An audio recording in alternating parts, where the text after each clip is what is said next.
Hey folks, my name is Mo Amir and this is VANCOLOUR, British Columbia's bona fide culture and politics TV talk show. For the last time, allegedly, you have sprung forward, as this will be our forever time, permanent daylight saving time.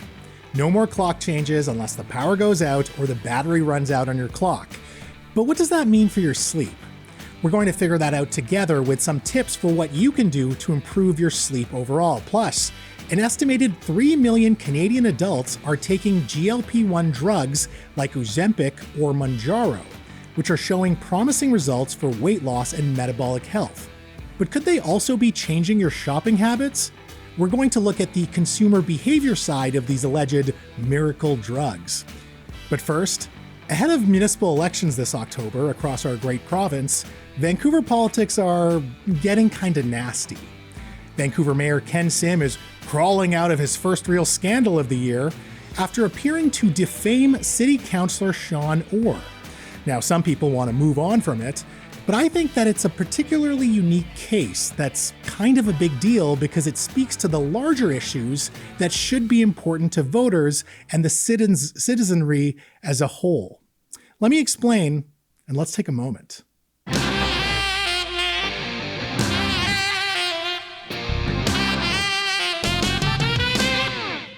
It's been a couple of weeks since we learned that Vancouver Mayor Ken Sim peddled a false accusation on the record against City Councillor Sean Orr. And while Mayor Sim insists that he has taken accountability, has he? Last month, speaking to Chinese language media, the mayor confidently, yet untethered from reality, claimed that on Christmas Day, Councillor Orr distributed drugs to people on the streets. When English language media caught wind of this, the mayor initially ducked them, but then fielded their questions. I called Councillor Orr, and I did apologize for my comments. Are you just going to repeat the same thing over and over again? You know what? I truly believe that I apologize.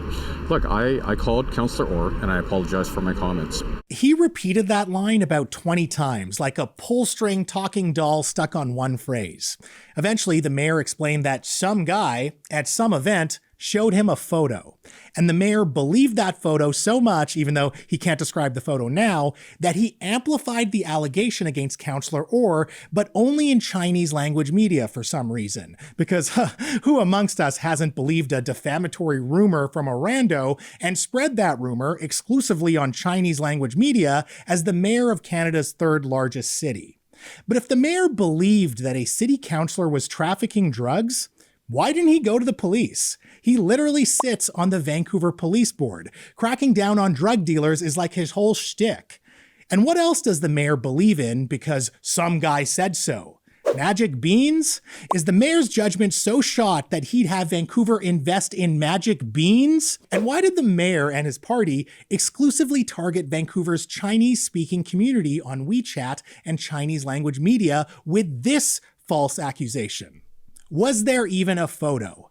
Because when the mayor can't even answer basic questions about his side of the story, despite insisting that this is him being accountable, it's not just his defamatory rumor that falls apart, it's the mayor's integrity and credibility and whether anything he says can still be believed.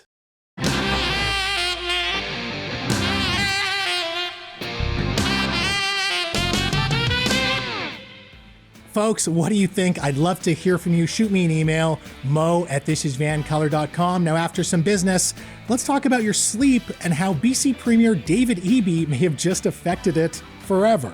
Up next.